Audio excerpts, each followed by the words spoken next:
Mivavaka isika fanahy io avia aty anatinay, diovy ny fo sy ny saina ny fanahinay, tolovo saina ary velombelondray izahay, amin'ny anaran'i Jesosy Kristy. Amen. Inona ny hevitra finosin'ny Pentekosta?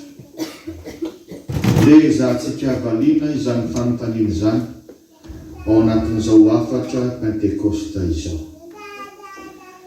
Ny teny hoe Pentekosta dia avy amin'ny teny Grika, satria teny Grika moa nanoratana voalohany testamenta vaovao, izay midika hoe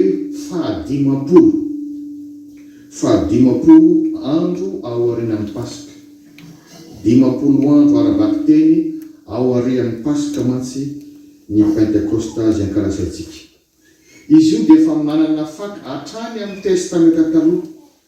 Misy koa ny Pasika tany amin'ny testamenta taloha, antsoina hoe Pasika Jiosy, izay nankalazana ny nanafahan'Andriamanitra ny zanak'Israely tao ambany zogana Egyptiana ka ilay fivoahana makatia Israely, izay misy ilay antsoina hoe Pasika.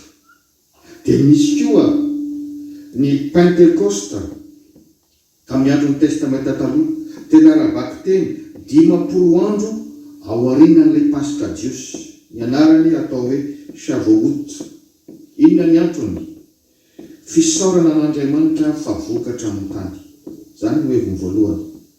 Ary ny hevitra faharoa izay hitantsika amin'ny Exodus 7:20, ny Pentekosta Jiosy dia fisaorana an'Andriamanitra sady fahatsiarovana ny nanolorany ny didy folo any Mosesy tao amin'ny tendrombohitra Sinay. Zany dia mampatsiahy antsika, satria ny Pentekosta aty amin'ny testamenta vaovao dia fahatsiarovana nanomezana ny fanahy masina, tsy misaraka ny tenin'Andriamanitra sy ny fanahy masina.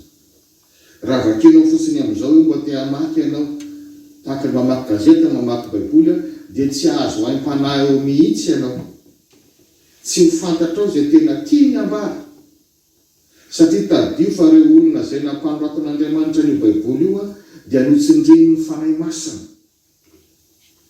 inspiré de Dieu. Ka raha ilay olona nanoratra mitarihan'ny fanahy masina, ianao hamaky tsy mivavaka mangataka ny fanahy masina, dia tsy hitakatrao izay tena tiany ambara, tsy misaraka amin'ny tenin'Andriamanitra sy ny fanahy masina. Araoko atsarovantsika izany fa zany no mahafiangonana antsika. Aoko atsarovantsika fa ilay Pentekosta voalohany dia nandrotsahana ny fanahy masina. Fantatsika ny asan'ny apôstôly toko faharoa, atomboka hatrany amin'ny andiny voalohany ka hatrany amin'ny 20 vakina teo, mitantara an'izany Pentekosta voalohany zany, nilatsahan'ny fanahy masina ny mpianatra. Ary rehefa avy eo dia tamin'ny olona 20 izay nanatrika teo, ka rehefa nilatsahan'ny fanahy masina izay miendrika tarahinafo, dia nanjary nainy teny ny fitenin'ireo rehetra izay nanatrika teo.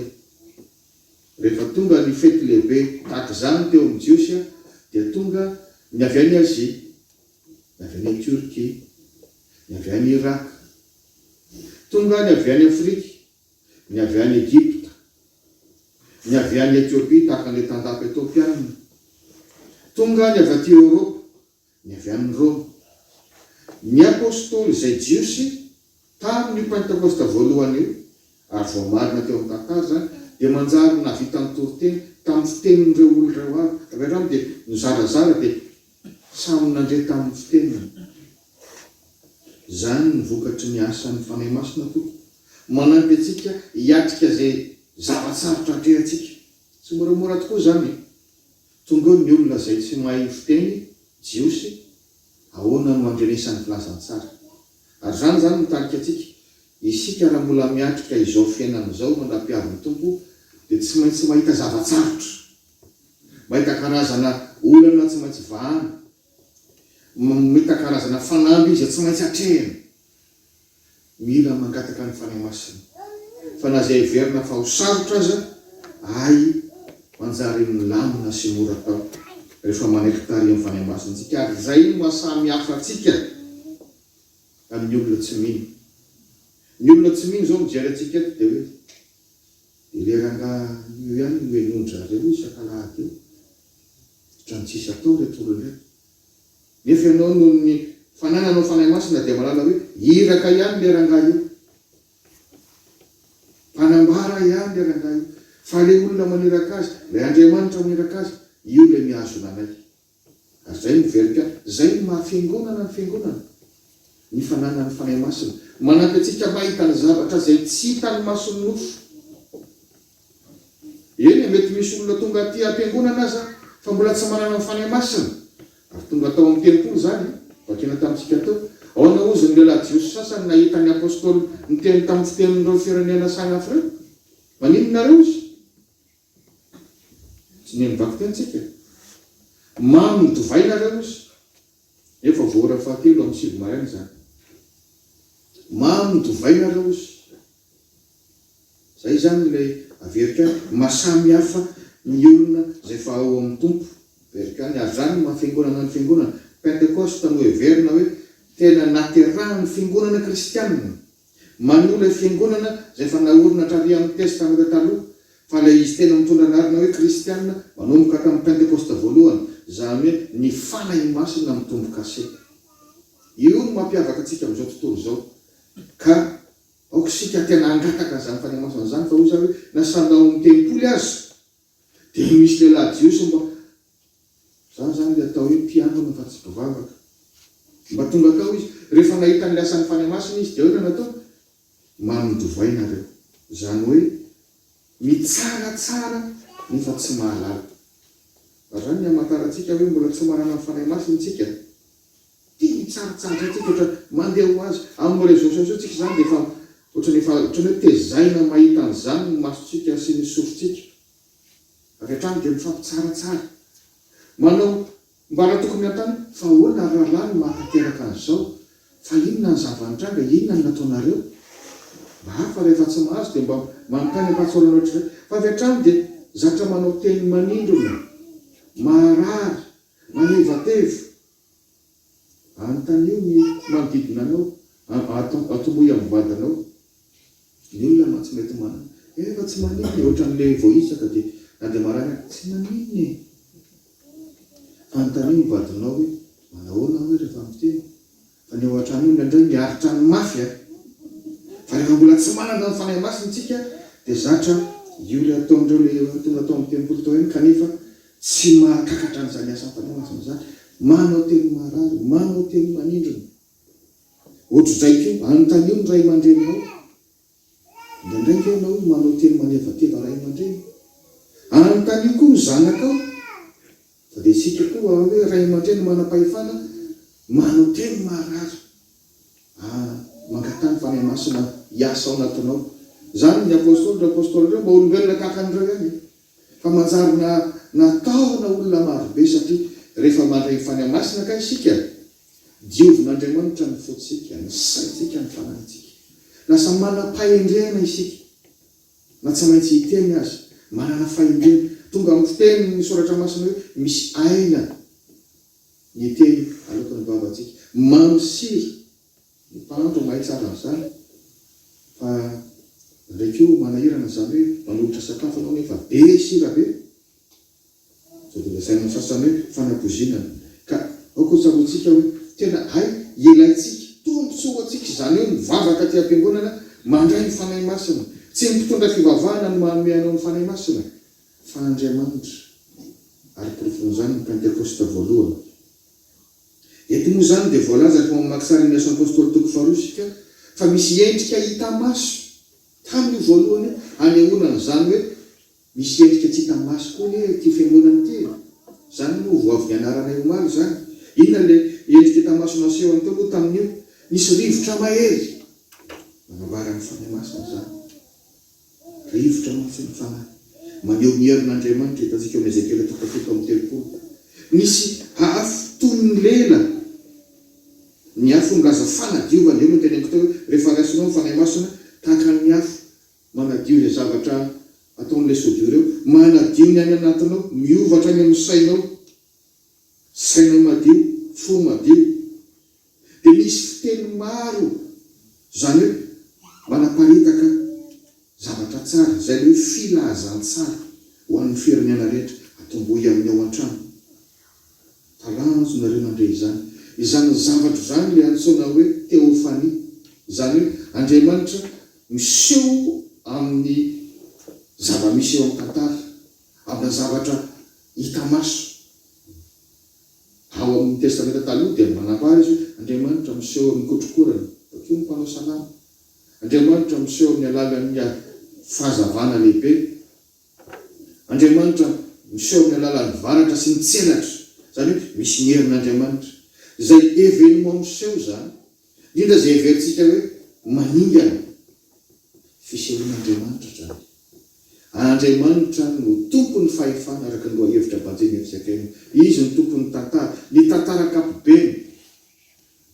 Tsy maintsy hoe fahefan'Andriamanitra no manaiky ny hatanterahana zany. Ny tantaranao personnel. Tsisy an'izany hoe tsy fantatr'Andriamanitra, tsy misy nidirany mihitsy. Andriamanitra no mitantana sy manamarina an'izany. Akotsarovanao zany, miaraka amintsika, mahita antsika Andriamanitra. Koa iaho hoe ry fiangonana, ny fanahy masina no mahafiangonana antsika. Fa raha tsisy fanahy masina zao fiarahantsika izao, dia tena association fotsiny tokoa mipetraka any amin'ny tribunal sy any amin'ny préfecture. Dia ohatran'ny olona rehetra mba manana fikambanana, fizato, fizafi, tsy fantatra. Fa ny mampiavaka antsika ity dia hoe misy fanahy masina zay le izy. Le fiangonana hita maso dia izao hitan'ny olona ireo tsika. Mandeha makaty, misy adresy, misy toerana, misy anaram-piangonana, mahana fitsipika amin'ny feantsika. Mahana statut alefany amin'ny tribunal sy ny sisa. Zay le endrika hita maso. Izay tsy azo ialana. Ary le tsy hita maso kosa dia le isika manana fanahy maso. Nga hitan'ny olona zany. Ohatran'le rivotra ambara ihany hoe tsy hiteto. Isika mino zao Andriamanitra zao, ary isika tena miova fo, tsy hitan'ny olona ny fonao ao anatiny ao. Fa ianao dia mahatsapa hoe tena miova ny fonao. Midiovina ny sainao, ny velomelomina ny fanahinao. Ka le endrika ivelany dia fantatry ny olona rehetra samy mahita, itoko vavaka ry izy, ohatran'ny décolonao mihitsy ary izy iny, ohatran'ny barao-tsampanao izy iny. Fantatr'Andriamanitra koa zany. Fa le fiangonana tsy hita maso fa invisible, io le antsoina hoe Église universelle. Fiangonan'ny olona masina, tononontsika ao anatin'ny fanekam-pinoana. Io zany le fiangonan'ny olona tena mibebaka marina, tena manana ny Kristy. Asa voarenareo. Iza ny malala an'izay? Andriamanitra ihany. Manjary fampitsaratsara eto tsika. Andriamanitra ihany malala ny azy, ny voalaza ao amin'ny Timoty. Jesosy malala ny hoe ny ondriko manaraka ary izy malala ny feko. Tompo mahalala.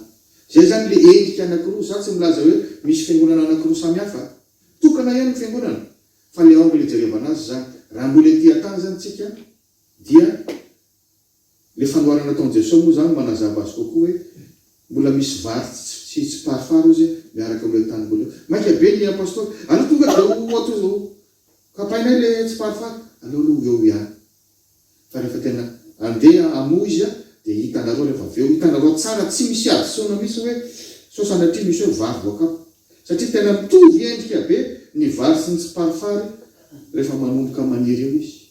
Fa rehefa mamoa amin'izay vao hitanao hoe tsy voambariny amin'ile tsy parafary. Ary le vary tena vary. Dia zay vao mora mikapan'ile tsy parafary. Ka ohatr'izay le mbola fiangonana ety an-tany. Fa le ato amin'ile fiangonana hita maso, Église invisible, dia fantatry ny tompo efa le olona miova fo reo. Reo zany tsika le miakatra. Hatramin'ny andron'ire Mosesa, iza le olona efa tena mibebaka marina, io le ato amin'ile Église universelle, Église invisible, fiangonan'ny olona masina. Fa tsy maintsy mandalo ato tsika. So anao manao hoe dia za zany tsy makatepelo antsony, fa ty zany mbola misy piatsara velatsika. Ho ny fampianarana manao hoe hors de l'Église, point de salut. Zany hoe raha nivelan'ny fiangonana anao dia tsisy zany vovony zany.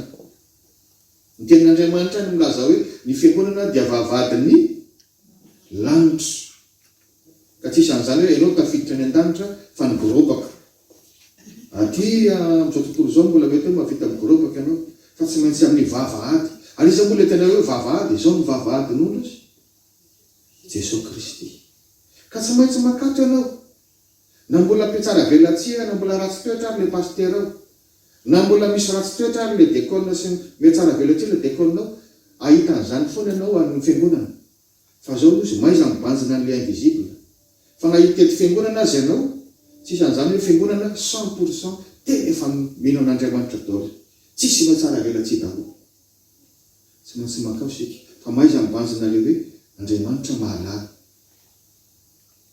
fa tsy reto olona reto tsy io pastery tsy io no mitsara ka mahita hoe mibebaka na tsy mibebaka zany mampahirezana antsika aza reraka tompo fa ho avy ny tompo izay mahatra hatramin'ny farany ihany ny vonjeny averiko ihany tarihan'ny fanahy masina isika nizaliza mitarika fotoana sy mitovy teny eo tsy mifidy an'izany ianao fampianarana menanay omaly zany lasa culte de personnalité indray hoe rehefa tsy pasteur anao dia tsy vavaka amin'ny pasteur anao zany no mpanofana raha ihanina no mitovy teny eo za tsy ho avy